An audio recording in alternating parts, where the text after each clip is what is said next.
What about the required length of the beard? Because there are many people with different lengths, and it's rather confusing when you look outside and you think, oh, what should I be doing? What did the Prophet Muhammad do? As far as the length of the beard is concerned, the scholars are divided. They have different opinions. And as for what is the length of the beard, there are two opinions. One group of scholars say that because the hadith of Sahih Bukhari, volume number 7, book of dress, hadith number 5892 says, the Prophet said, do the opposite of what the pagans do.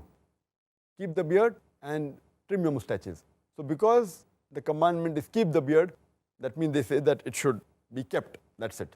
And the second hadith of Sahih Bukhari, volume number 7, book of dress, hadith number 5893 says that cut your mustaches short and grow the beard. So the first group of scholars say grow the beard means keep on growing. You should not touch it. Keep the beard means let it be. Therefore, you should not at all, neither trim the beard, nothing at all. You should let it grow as much as possible. This is their view. But if you read, there is not a single Sahih hadith which speaks about the length of the beard of the Prophet. Not a single Sahih hadith. There is not a single Sahih hadith.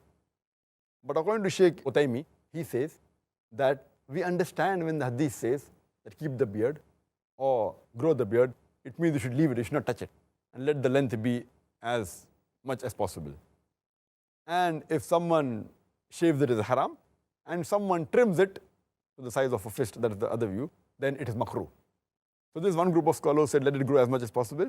The other group of scholars, what they say, that the length of the beard should be one fist. As I mentioned earlier, there is no Sahih hadith which speaks about the length of the beard of the Prophet. There's a hadith which is a Zaif hadith or a Mawdu hadith. We say that the beard of the Prophet, it touched the chest, but that's a Zaif or a Mawdu hadith according to Shaykh Nasruddin al-Albani. There's a hadith mentioned in Sahih Muslim, volume number 4, hadith number 5789, where Jabir bin Samura, he says, may Allah be pleased with him, that the Prophet had a thick beard. So there are many Sahih hadith which say the Prophet had a thick beard, but doesn't mention the length of the beard. But this group of scholars, they say that since the length of the beard is not mentioned, what we have to do is we have to look at how the Sahabas kept the beard. The length is not mentioned, so we have to look at the Sahabas, because the Prophet said, if you don't find in my example, then look at the people around me in this generation, at the companions, Sahabas. And when we look at the Sahabas, we find several authentic hadith, more than 10 Sahih hadith, which say that the Sahaba, they kept their beard at the length of one fist. And whatever was below the one fist, they trimmed the beard. Including Ibn Umar, may Allah be pleased with him, Ibn Abbas, may Allah be pleased with him, Abu Huraira, may Allah be pleased with him. All these Sahabas which are very close to the Prophet, they trimmed their beard. Even those Sahaba who narrated the same hadith, Ibn Umar, may Allah be pleased with him, hadith of Sahih Bukhari, volume number 7, book of Dress, hadith number 5892. Ibn Umar, may Allah be pleased with him, who narrated the hadith, that the Prophet said that do opposite of what the pagans do. Keep the beard and trim your mustaches. Immediately after that, the hadith continues and says that whenever Ibn Umar, may Allah be pleased with him, used to go for Umrah and Hajj. After Umrah and Hajj, he used to catch the beard with his fist, and whatever was below the fist, he used to cut it.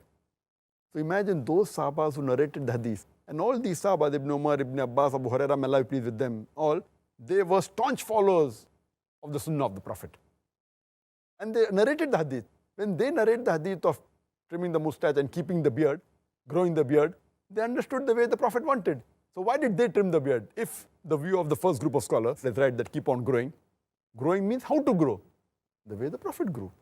And if there's no hadith indicating his sayings or actions, then you look at the way the Sahabas did. That's the way how you analyze the hadith. That's the reason Shaykh Nasruddin al-Albani, he says that the right size of the beard should be the size of a fist. And he says, for example, that when we analyze the hadith, if it's present in the sayings, that is the best of the Prophet. If it's not, you look in the actions. If not in the actions, approval. If it's not there, you look in the lifestyle of the Sahaba. What did they say? What did they do? So we agree that what the Sahabas did was they followed the Prophet.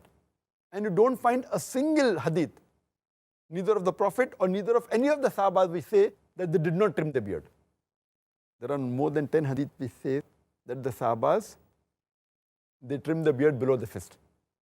If there was even a single hadith which says that this Sahaba did not trim the beard at all, then it can be possible that both are right.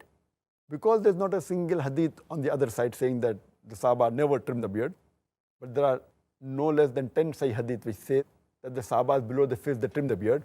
According to Sheikh Nasr al-Albani, it is fard to trim the beard below the fist. It is fard. And anyone who keeps a beard more than the fist length, it is makruh according to him. Makruh, detestable. So this is a strong fatwa given by Sheikh Nasr al-Albani. He's very staunch. And I personally agree with his view because there is evidence in the lifestyle of the Sahaba.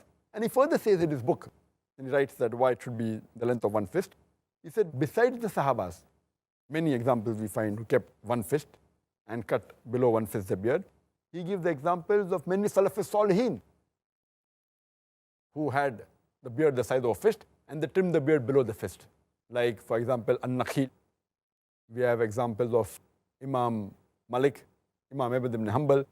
All these great Salafis Salihin, they trimmed the beard below the fist. They quit it like that and they trimmed it below the fist. So this is the view of the second group of scholars. And I agree more with the group of scholars, including Sheikh Nasr al-Albani, that the right size is the size of the fist and the rest, Allahu Alam.